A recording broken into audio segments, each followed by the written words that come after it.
ఆ ఫేస్‌లో హ్యాపీనెస్ చూసి ఏమైందా అనుకున్నా. అప్పుడే అర్థమైంది. ఆ బోర్డ్ మీద 30% ఆఫర్ ఉందని చెప్పి. ఈరోజు యూకేలో బాక్సింగ్ సేల్. సో అన్నిటి మీద 30-50, 60, 70, 80% దాకా అయితే ఆఫర్‌లు ఉన్నాయన్నమాట. సో నేను కూడా ఏం చేస్తా అని చెప్పి మా ఫ్రెండ్‌ని కలవనీకైతే క్యాంటర్బరీకి అయితే వెళ్ళిన.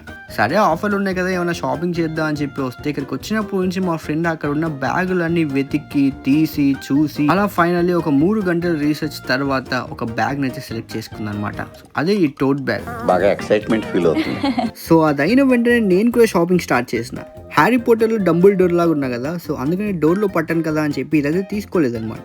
అండ్ ఈ ఫ్యాషన్ డిజైనింగ్ కోర్స్ స్టార్ట్ చేసినప్పటి నుంచి ఏది తీసుకుందాం అనుకున్నా బటన్స్ బాగున్నాయా, ఫ్యాబ్రిక్ బాగుందా, స్టిచ్చింగ్ బాగుందా, అండ్ ఇంకేమైనా డీటెయిల్స్ మిస్ అవుతున్నాయా అని చెప్పి ప్రతి ఒక్క దాంట్లో ఏదో ఒక పుల్ల వెతుక్కుంటూ ఏదో ఒకటి అయితే చేస్తున్నాను అనమాట. ఎప్పుడు మనస్ఫూర్తిగా అసలు షాపింగే చేయబుద్ధి అవ్వదు అనమాట. ఎందుకంటే ప్రతి ఒక్కటి మనం చేసేసుకోవచ్చు కదా, మనం డిజైన్ చేసుకోవచ్చు కదా అని అయితే అనిపిస్తుంది అనమాట. సరే కానీ వెళ్ళేటప్పుడు సబ్స్క్రైబ్ చేసి ఫాలో కొట్టి లైక్ కొట్టి, ఎందుకంటే మళ్ళీ కలుద్దాం.